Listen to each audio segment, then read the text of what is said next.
Good evening, and welcome to this week's edition of Arroyo Live. From the Pasadena Media Center, I'm Joe Carbonetta. Our program is produced by Pasadena Media with an eye toward community enrichment through informative and meaningful conversation. If you have questions or comments, you can share them with us anytime at arroyolive@pasadenamedia.org. Here in the U.S., September 15th through October 15th of each year marks the period of National Hispanic Heritage Month, during which the histories, cultures, and contributions of American citizens whose ancestors came from Spain, Mexico, Central and South America, and the Caribbean are celebrated. The practice began in 1968 as Hispanic Heritage Week under then-President Lyndon Johnson. 20 years later, former President Ronald Reagan expanded the observance to cover a 30-day period, ultimately signing the observance into law as National Hispanic Heritage Month in 1988. Tonight, we talk with a few of the many Latin American members of our community to learn a little about the numerous accomplishments and contributions this thriving and important part of our nation's population has made, as well as discovering a few of the challenges they continue to face. Please join me for this special edition of Arroyo Live.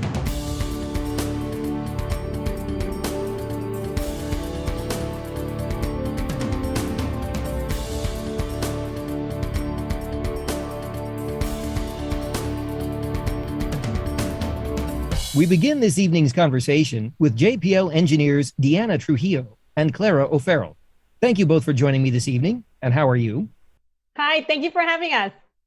Deanna, now I would like to ask you to tell our viewers at home a little bit more about yourself, please.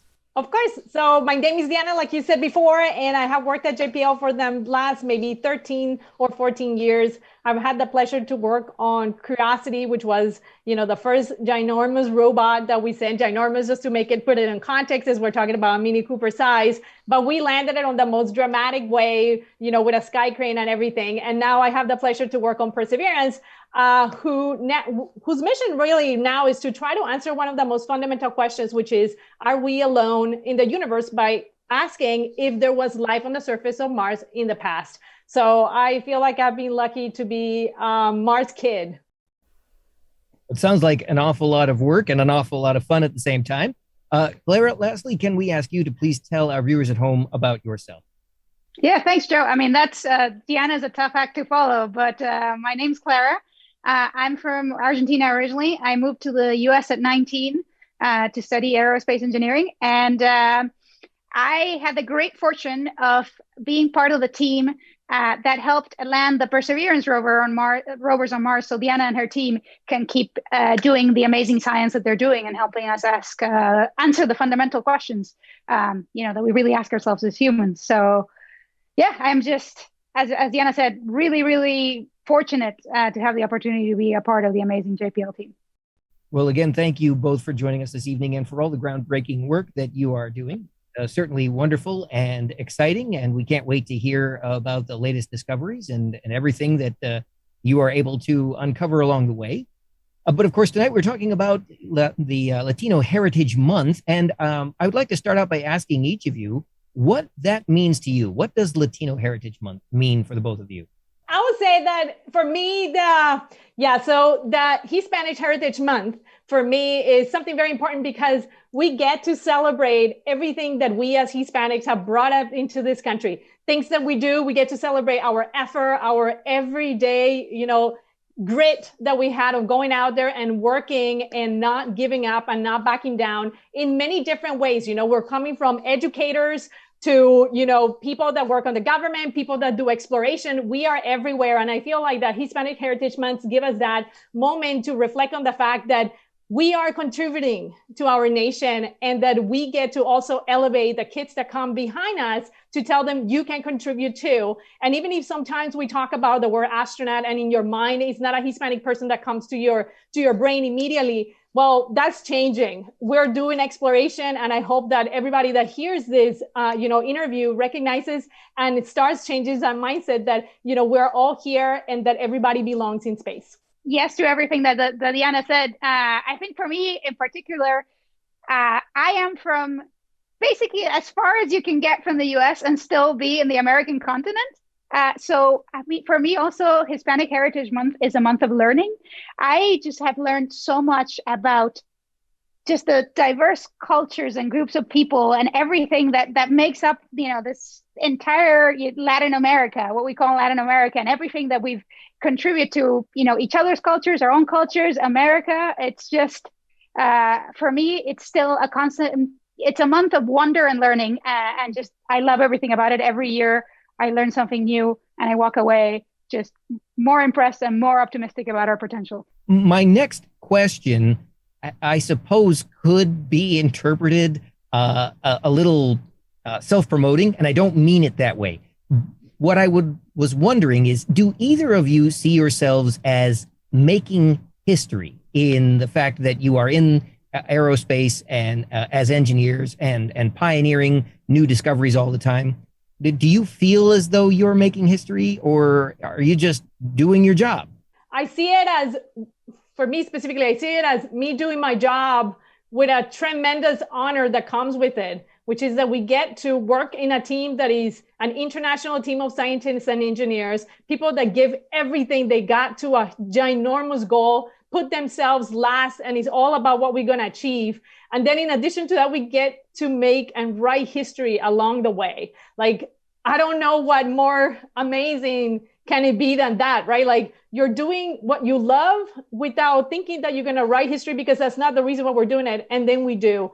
I think that having that opportunity, specifically now, even talking about Hispanic Heritage Month, it brings up to light that, like I said before, international scientists, team of scientists and engineers, we all belong here, and we get to write the history, though, as not as NASA JPL or as Pasadena or your specific city or your specific country. We get to write history as planet Earth that got to Mars again. One of the things that I love about this job is that it's for everyone, right? What we do belongs to everyone because it's adding to human knowledge. So on a day-to-day basis, you're doing what you're doing because you love it and because you don't want to let your team down, and you're doing it for the people who are next to you.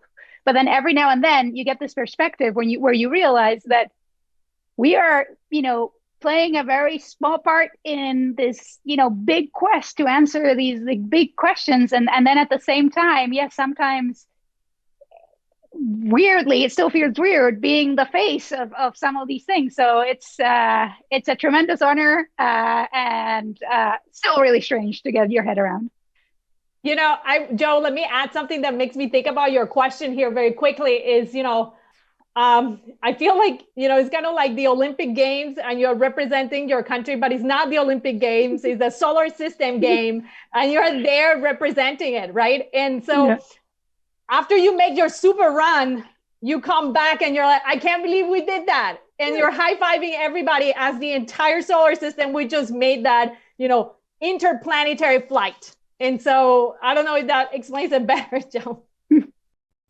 I'm certain that it does. I definitely appreciate the clarification. And I want to say, Deanna, also, you bring a smile to my face more than once in your explanations. The stereotype of the engineer is always one that is so prim and so proper, and yet you embrace the term ginormous, which is probably not that scientific, but of course we all know exactly what you mean by that, and it really is fantastic. I can't help but grin every time you say that. I would like to ask each of you what led you in the direction of your careers. Clara, if it's okay, I'd like to start with you on that. Sure. So, I'd love to tell you that I was the kind of kid who always knew she wanted to be an aerospace engineer. I was playing with bottle rockets when I was a kid, but that's actually not true. Growing up, I wanted to be a marine biologist. I grew up in Argentina, and when I was in first grade, my grandmother took me on a trip to see the penguins. And I came back from that trip just fascinated with everything penguins and marine biology. And that's what first, turned me towards science. That's what I wanted to do for most of my school career. Then, of course, you grow up and you realize the being a marine biologist means more than just playing with penguins all day. And that's when I realized that I liked problem solving, and I started, leaning towards engineering. But you never know what's going to be that spark that's going to inspire you to, pay attention in science class and want a future in science. And for me, it was penguins. I don't think I would have thought of penguins as being a leap into aerospace, but that's actually a very interesting story, and I certainly enjoyed that. And Deanna, what led you to this career?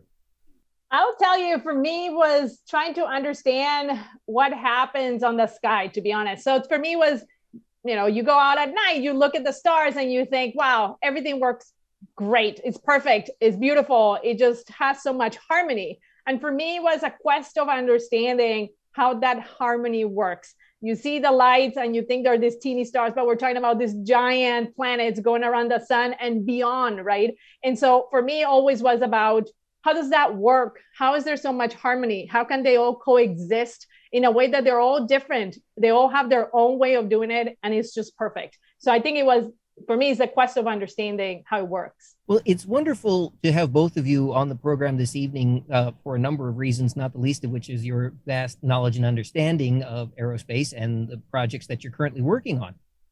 A moment ago, we talked about whether you felt you were making history as Latin Americans in this career in this industry, but you also are both women, and that in itself is groundbreaking because in these arenas, it is traditionally men that occupy these positions. So how is it to be role models for a whole generation?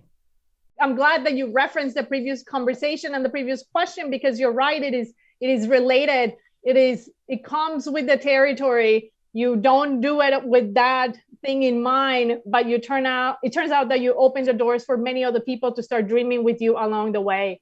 So I think that for me is, again, a tremendous honor that I get to do what I do and represent my culture, my people, my gender, my race, everything, every day. And I do it with the understanding that I'm blessed to have that opportunity, and it means a lot to me. I'm a mom of two. I have a 6-year-old and a 4-year-old, and it's a lot to juggle, but it is all about, do what you like, follow your dream. It's going to be hard, but you can figure out a way.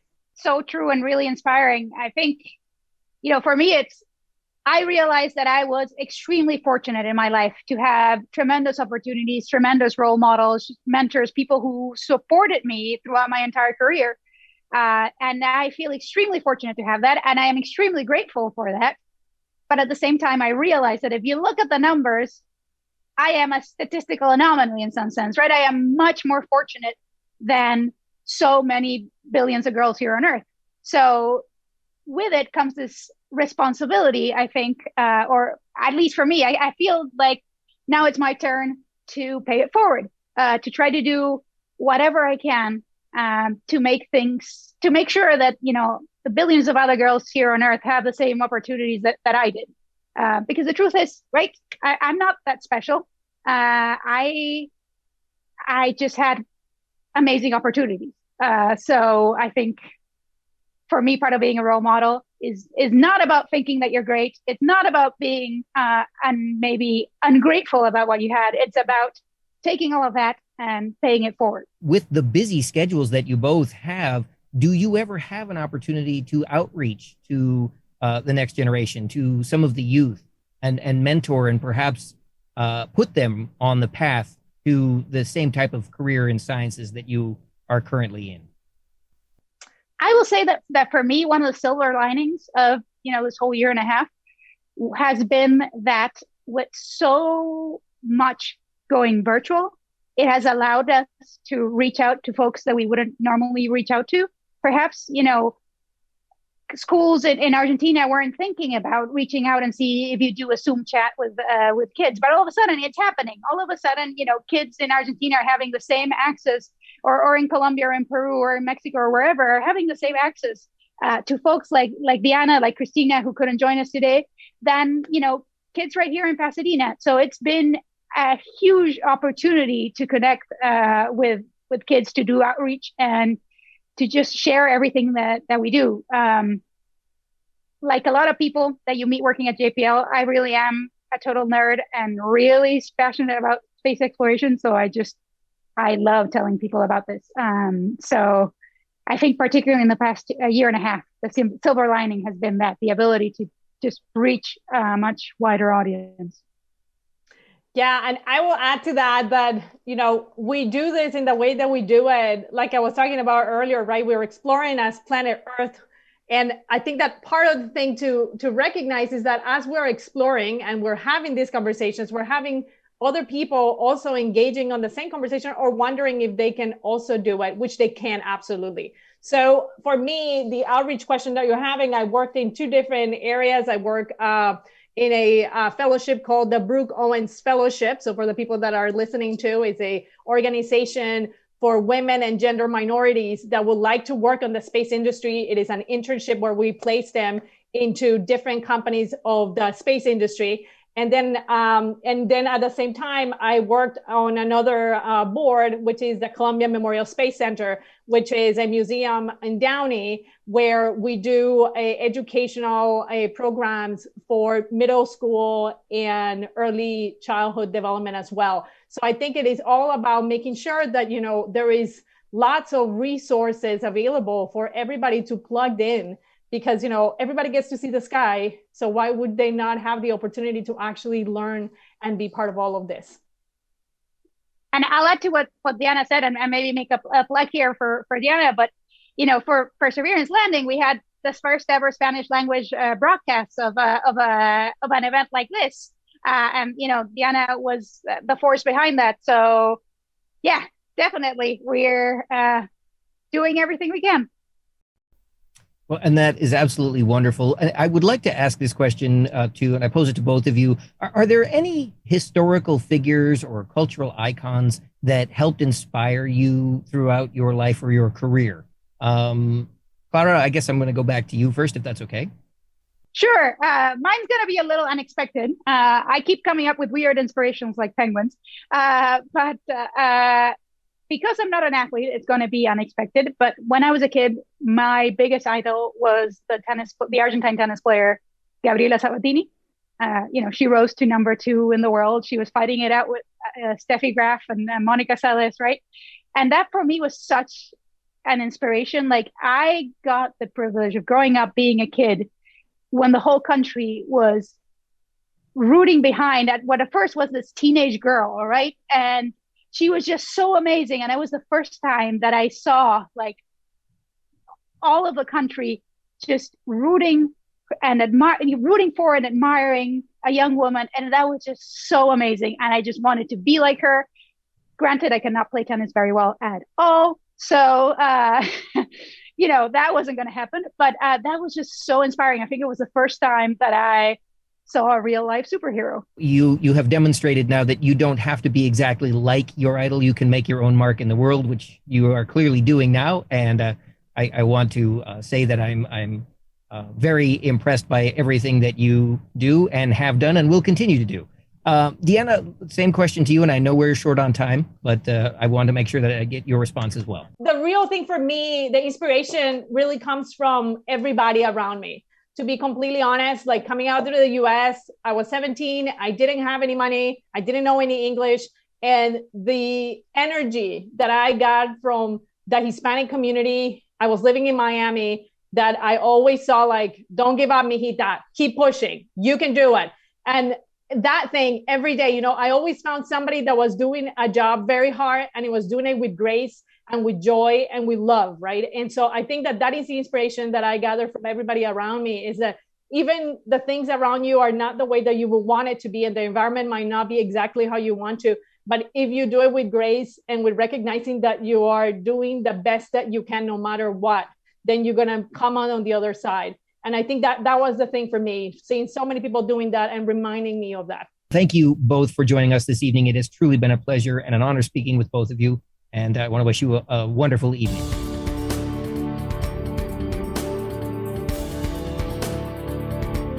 Joining me now are Abel Ramirez, owner of El Portal Restaurant, located in Pasadena, and Robert Monzon, co-chair of the Pasadena Latino Heritage Parade Committee.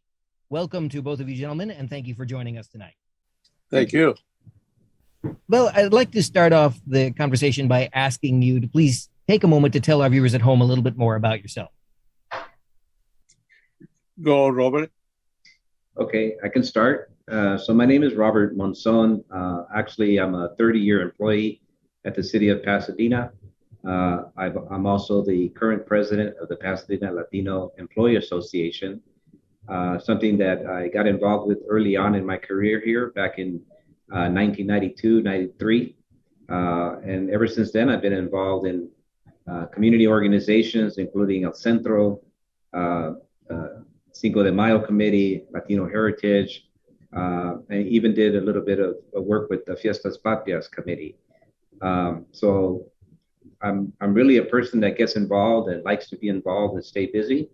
And I'm also a city employee, so I want to make sure things are done right and that we represent the city hall as best we can, not only for the entire community, but also to the Latino community here locally. My turn, I guess. Yes. My name is Abel Ramirez, and I'm originally from Yucatan. I came to Pasadena when I was 19 years old, just to spend a summer, and that summer has been prolonged for 61 years. I have never left Pasadena as my place of residence. I got married here. I worked for the Huntington Hotel, then I worked for Caltech, and then I decided to open my own venture, which has become a great adventure.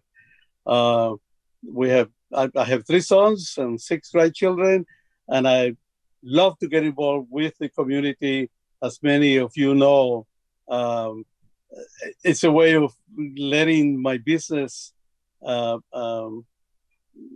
promoted and marketed, but more than that, I feel that it's a dual benefit. I show my face, and then a lot of faces come to see us at El Portal. I have been involved with the Tournament of Roses for 30-some years, and many other things that occupy my free time, if you can find some of that. I'm involved with the Pasadena Playhouse. I have been involved with the Pasadena Symphony, and I'm on the board of the Pasadena Senior Center, which is really very close to my heart. I think that children and elderly people are at the mercy of others. So I love to help and offer time and whatever little bit of talent I can offer, particularly to those 2 sections of citizens, little ones and elderly ones. And I can go on and on, but I own El Portal restaurant for the last there goes that phone for the last 27 years, and I'm very happy continuing to do that. In a few months, I will be 80 years old, and I think that El Portal keeps me young and alive and healthy and active. This evening, we are talking about Latino heritage, and I'd like to take a moment to ask each of you gentlemen what this recognition means to each of you. Robert, I'd like to begin with you. Sure. So I guess what's more important for me is the celebration, that at the time that we take to celebrate our culture, our experiences, our accomplishments, and everything else, including our music and food and dance. So this is an opportunity for us as a community, not just the Latino community, but the entire Pasadena community, to celebrate Latin American culture. For me, that's what's really most important, and it's what it really means to me. There was a time a few years back when I used to do the Cinco de Mayo event in front of City Hall, and I remember we had a group of mariachis there on stage, and there was a father with his daughter who was about 6 years old, and they were dancing to the music. And I thought to myself, that's what this is about, celebrating our culture, our music, our food, and having a good time and allowing everyone to participate in that. That's really what Latino Heritage Month means to me. And Abel, same question over to you. I think that when you leave your country, your city, your rancho, wherever you come from, you can move from that area, but your heart doesn't abandon all of that Latino flavor that you grew up with. And in Pasadena, fortunately, we have had the opportunity, or at least I have had the opportunity to celebrate the Fiestas Patrias and Latino heritage. In fact, I was honored by being one of the selected parade persons one year, and I felt very honored. And I think that it gives us an opportunity to demonstrate that our Latino heart is still there. And Pasadena offers the opportunity to demonstrate, celebrate, Bill, and that's what it means for me. Explaining to our viewers at home a little bit more about yourself, you mentioned that you have been here in the city of Pasadena for many, many years. And in fact, that even restaurateurship was not the first career that you embarked on. How has the community changed toward the Latin Americans in all the time that you have been here? I think it has progressed in a very positive way. I do remember years back when we didn't have the access to a lot of Latino, how can I say, it's not a demonstration, but to live like a real free Latino. And I was never an undocumented person. Fortunately, I came with the proper documentation. So I had opportunities, but there were not as many as what we now have. I think that Pasadena has progressed tremendously in that respect. Robert, as co-chair of the Latino History Parade, are there some accomplishments that the Latin American community have made that you are most proud of? Well, I would say that there's been a lot of great accomplishments. We are still involved in various fiestas and cultural events throughout the city, which I think is a great blessing. We also have representation. You know, our mayor is the first Latino mayor at City Hall here in Pasadena. He's an amazing person. I've known him for many years. In fact, recently we were reminiscing about his first run for office and how that went. And of course, now that's been 15 or 20 years already. So I think representation is really important. And so most recently, a couple of years ago, we celebrated as one of our grand marshals, beyond Abel being one of our grand marshals in the past, Laura Farber, who was the president of the Tournament of Roses. Amazing woman, attorney, representing the Latino culture as president of the Tournament of Roses is a great accomplishment. We also have leadership in PCC with Cynthia Olivo, who's also been a past community grand marshal. And so I think a lot of what I feel is positive is representation at many levels throughout the city.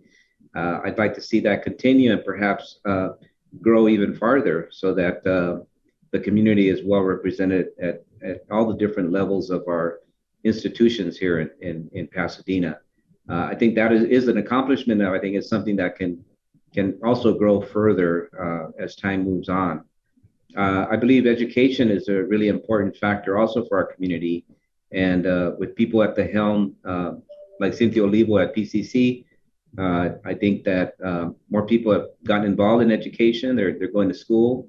They're being helped and moving on to higher education. In fact, I also sit on the Pasadena Police Foundation Board. And one of the efforts this year that we've made that's relatively new, because in the past we've always helped fund canine dogs to help the police department. This year we actually raised about $30,000 last year at a virtual event to get laptops for youth in Pasadena that are, come from modest means that want to go to college to help their education. Because as Chief Perez said to us about a year ago, he said, it's important for us to invest in our youth, because if we're going to deter crime in the future, it needs to start now, and it needs to start with youth and education and the opportunity for an education. So I think these are all changes that have been positive in our community in Pasadena. I think they should continue. And I feel particularly proud of that, and hope that it continues on. Well, so far we've talked about some of the accomplishments. I would like to ask each of you gentlemen in turn, and Abel, I want to begin with you in asking this question, though Robert, I would like for you to take a turn answering as well. What are some of the challenges you believe the Latino community still face today? I think that we need to invite Latino people to get involved in all of what we are trying to do. I know that many Latinos are not contributing sufficient to our cause, and I believe that we need to continue what we're doing, what Robert Monzon and what all of the Latino organizations are doing is good, but it's not. Is good, but it's not enough. I believe that we should create a stronger force. And as Robert said, educating the youth the way that PAL or PAL, police organization for the youth is doing, is a great thing. We need to attack the problem at before it really begins to be a cancer in the community, and we should find more forces to create a stronger Latino representation. Invite more people. There is a lot of Latinos there who have the ability, who have the time and the willingness, and they just don't know. So maybe we should take the initiative to create, I don't know, reunions, invite them, receptions, something that attracts them to what some of us are doing. Robert, certainly the same question over to you. Are there challenges yet to be overcome? I believe there are. One of the goals of the Pasadena Latino Employee Association has always been to reach out to the Latino community as far as language in a culturally sensitive language, and that's an area that I think we still haven't quite mastered. Not only at City Hall, but many other institutions that will make the community welcomed. I think the language is really important. There should be more bilingual people that can speak Spanish or even other languages, Tagalog or Mandarin. I think being able to speak multiple languages is important for corporations and institutions. It makes the community feel much more welcome. So that's an area I think we could still do more in for the community as far as a challenge. I've known people that have come to City Hall asking questions, and they come to me, because I'm the only person they know sometimes. So I kind of help them get to the housing department or to the city manager's office. But I guess what I'm trying to convey is that we still need to do some work in making City Hall and other institutions more welcoming, especially to Spanish-speaking community members. I think that's important. Do either of you gentlemen see a generational gap forming in the Latino culture as the years go by? Is there a difference between older generations and newer generations in terms of celebrating the cultural history? I think most recently the discussion that I've heard and that's actually challenged me the most is how to address the community. Latinx is the new term that's being used, and primarily by the younger Latino community, either in academia, trying to find a way to group everyone and be more inclusive. The Latinx term has been used a lot more frequently, and I think folks are trying to adopt that term.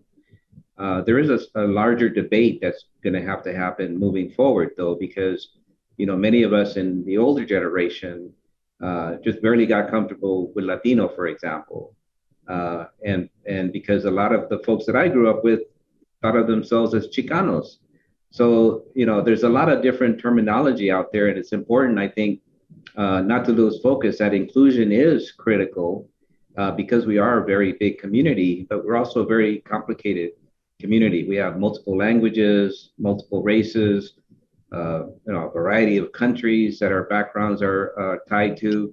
And so that also brings up the fact that depending on which coast you're on, you may be very different political party as well.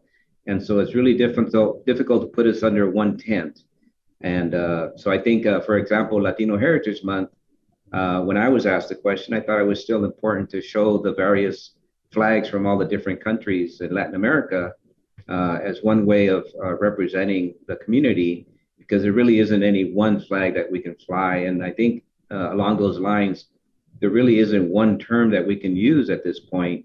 And so I use all the different terms, Latino, Latina, Latinx, Hispanic, to try to be inclusive, because that's really the only thing you can do at this point. So I think generationally, though, younger folks are much more comfortable with the Latinx term as opposed to the older generation, who's going to take some time for that to sink in.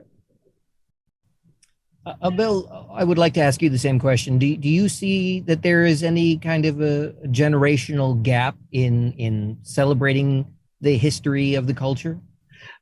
I don't believe that I could add anything to what Robert said. I echo everything he said, and every word.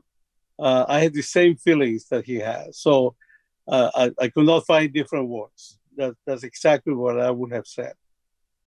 All right. Well, moving on to our next question then. Both of you gentlemen are very accomplished in your respective careers and certainly in life. I would like to take this opportunity to ask each of you, and Abel, we'll begin with you on this. Are there any historical figures or cultural icons that inspired you along the way or continue to inspire you now?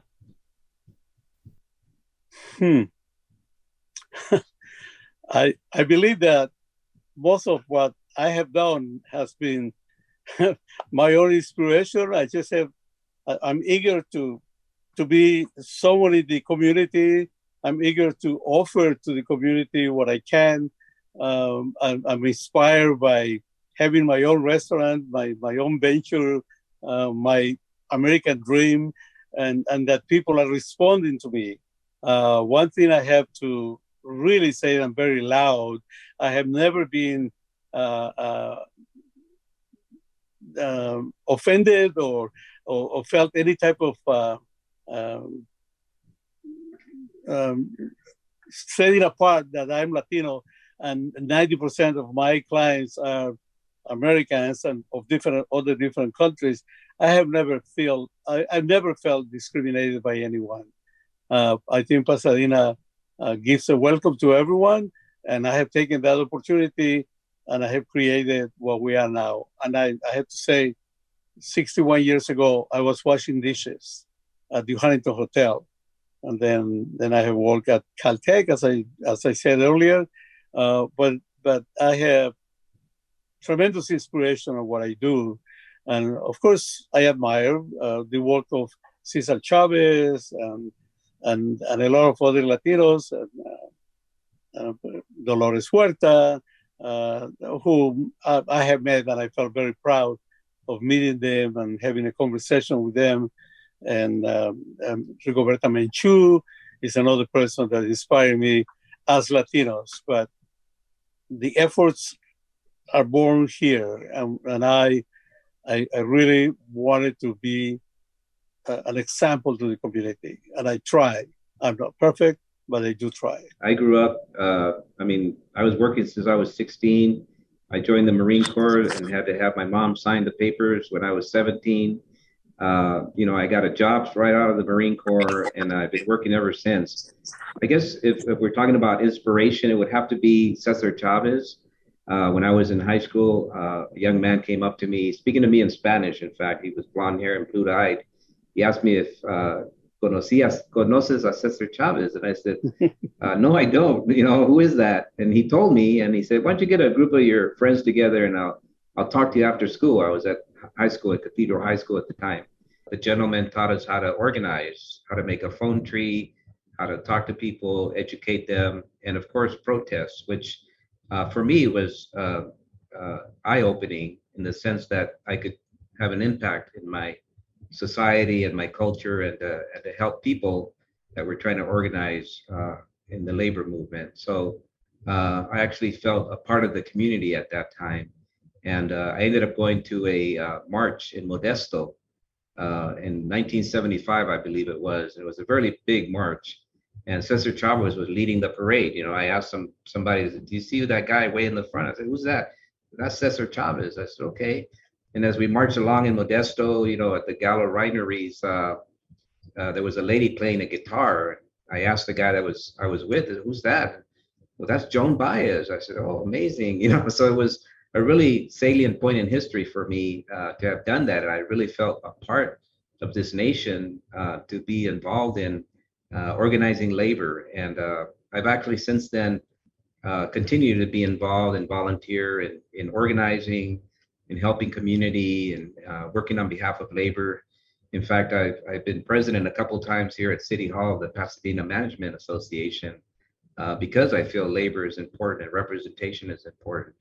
And like Abel said, he never felt discriminated. Neither have I. If I have a problem with something, I'll join the board and I'll make the change from the inside. You know, because I think that's what we need to do. And it's important to do that. I believe I can credit a lot of that to the early organizing training that I got because of Cesar Chavez and the movement that he created. So that to me was inspiring. I'd like to ask you, again, I'll begin with you, Robert. What are some of your favorite traditions in the Latin culture? Well, the food for sure.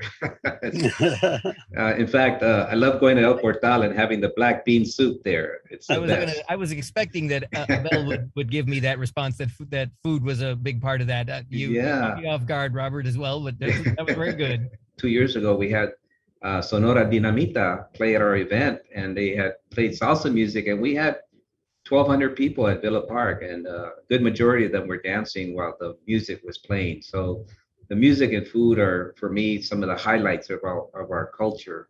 And I also enjoy the language. You know, when you speak two languages, I think your mind is expanded a little bit. You see the world differently. And so I actually enjoy speaking Spanish, not as good as I'd like to, but I enjoy speaking Spanish to people in the community and others who learned and understand Spanish. So for the cultural highlights for me are food, music, and the language. There's many other things such as art, which I don't want to pass by, but I'm not the artistic type. But I enjoy the colors and the art as well, and the arts and crafts and things like that. But for me, food, music, and language are the highlights. Bill, I'm going to ask the same question of you, and I fully expect that you're going to bring up food as the first most important point. But I have to say that Robert doesn't leave me much to answer, but it's true. I think that I landed in the perfect area of Latino motivation and Latino enjoyment, and beginning with the food. Obviously, El Portal offers music Friday, Saturday, and Sunday evenings. This is not a commercial, but speaking of music, we do have artists running an exhibition of 2 or 3 months, and they sell their works, and that's one way I feel I help in the art section. And it's just a joy. Tell me of a Latino that is not really happy when you're eating good and listening good music and having good friends and enjoying the ambience. As far as the language, I find difficulty following Spanish of different regions. I mean, if I talk to Cubans, there are some things I won't dare say because that's an offense. And then you talk to people from Salvador, and they have a different wording of some things that are not like us in Yucatan. Well, actually, I speak Mayan from Yucatan, and speaking with different employees, particularly, I find myself that, what did you say? What is that? How do you eat that? How do you prepare it? And so you begin to discover, but you have to be careful not to enter into words that you don't comprehend because they could be offensive to you or to them. So, but again, food, music, friends, it's just fantastic. I love it. Earlier in our conversation, we discussed the changing acceptance of the Latin community, really across the nation, but more specifically locally here in the Pasadena area. And I say that because, Robert, you mentioned that we have the first Latin American mayor in the city of Pasadena. Do you gentlemen look forward to a time, perhaps in the future, where that is less of an issue, where we don't take an opportunity to point out that this is the first Latin American whatever, and rather, as in the case of the mayor, it's just that we have a new mayor who just happens to be of Latin American descent? Yeah, let me take a stab at that. I think my perspective may be a little different. I did say he was the first Latin American mayor here in Pasadena, but when you look at things at this land historically, prior to the United States, there was the Spanish that were in charge of California, this region, and they had their own elected officials at that time. In fact, I think it was Pio Pico was the governor of the state of California at that time. So there's a lot of history here that we've forgotten, that we don't take into consideration. So my perspective was local recent history. That would be the first Latino mayor, but there's been a lot of indigenous folks that lived in this land, Spanish that have lived in this land and had their own governments and their own territories that they were elected for and represented. So I guess you have to have the right perspective. My original perspective was recent history, but I think at some point representation will happen anyway. There'll be a time when we can feel that the country is inclusive of all cultures and all backgrounds, and we won't have to worry about whether representation is occurring or not. It would just be part of something that we're proud of in this country. And I look forward to that time. I think that when the opportunity comes for you to kind of show off that now we have a Latino in that category of power or position, then it comes. But to me, I don't think of our mayor constantly as, wow, he's the first American Latino person in that position. I think it just goes away and you get used to it. And he's there because he deserves it, because he was elected, selected, or in any form. But no, I don't really think constantly about, wow, we have a Latino person in that position. No. We're almost out of time. Unfortunately, it's amazing how quickly the time goes by. But I did want to ask this question to both of you gentlemen. What aspects of the Latin culture do you see being embraced by other cultures? I still think it's the food and the music. I've done some traveling in my time. One of the other hats I wear is I have a nonprofit corporation that we help people purchase their first homes. And so I have to travel to other states and meet with my peers about legislation and funding and things like that. And I was in Georgia one time meeting with a group of, it was an African-American organization. We were trying to talk about cross-cultural efforts. And the food is something that both cultures like from each other. The music that they had at that event was cross-cultural also. They had salsa playing in the background. And I think they enjoyed the music, they enjoyed the food, and it was Latin American food and music at that time when we had our meeting. And so, those are the areas I think that other cultures embrace about the Latino community. Again, it's the food and the music. But that's shared through everyone. I mean, I'm sure you know this, but some Latin American music actually came from Africa originally. And some of it is from the polkas, for example, are from Europe. Yeah, exactly. And so I think we're all a mishmash sometimes of various cultures. So we embrace what we like, and I think everyone enjoys other cultures once they discover them and become familiar with them. We embrace other cultures, and so I think the society does the same with the Latin American culture. Well, I think that although I agree with what Robert has said, I am very impressed, particularly in Pasadena, with how Latino organizations are embraced by the general public or general people in Pasadena that support a lot of the charitable organizations. For example, I'm on the board of the Families Forward. That is a school for Latino children up to 6 years of age, and is supported by a lot of non-Latino people who give hundreds of thousands of dollars for that organization, and other organizations where the majority are Latinos, Hillside's Home for Children. And again, I'm speaking of what is local, what is in Pasadena, and all of these people that embrace Latino organizations and Latino children and the Latino efforts, particularly in education. I like that. I admire that we Latinos are embraced by people who are not Latinos, and they give a lot of financial help and their personal time and talent to make that particular organization a success. So I like that.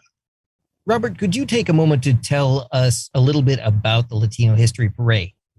Sure. So I'm the co-chair of the committee this year, but it's actually our 23rd year that we host an event. The Pasadena Latino Heritage Parade has had many grand marshals and community grand marshals, and we highlight our community, our youth, our music, and our food. So it's a really good time to celebrate. If anyone wants to be involved in the events that we're involved in this year for 2021, the events will be from September 15th to October 15th. We're going to have 4 different events. You can go to our website at Pasadena Latino Heritage Parade.org. If you want to learn more about what's going on a regular basis, and some of our events are hybrid and digital, you can visit our Facebook page at Pasadena LHP, or go to our Twitter account, Pasadena LHP. Those are the 3 ways that you can get to our digital platforms and find out what's going on with the event. And join us if you have time. We'll have a great celebration. Mr. Abel Ramirez and Mr. Robert Monzon, it's been a pleasure speaking with both of you this evening. I thank you so much for taking time out of your busy schedules to talk with us tonight. Thank you. Thanks Appreciate to you. The opportunity. Thank you. You can call us tomorrow again. To our viewers at home, if there are topics you would like to see addressed on this program, you can email them to us at arroyolive@pasadenamedia.org, and we may include them in a future broadcast. Until next time, this has been Arroyo Live. I'm Joe Carbonetta. Thank you for watching, and good night.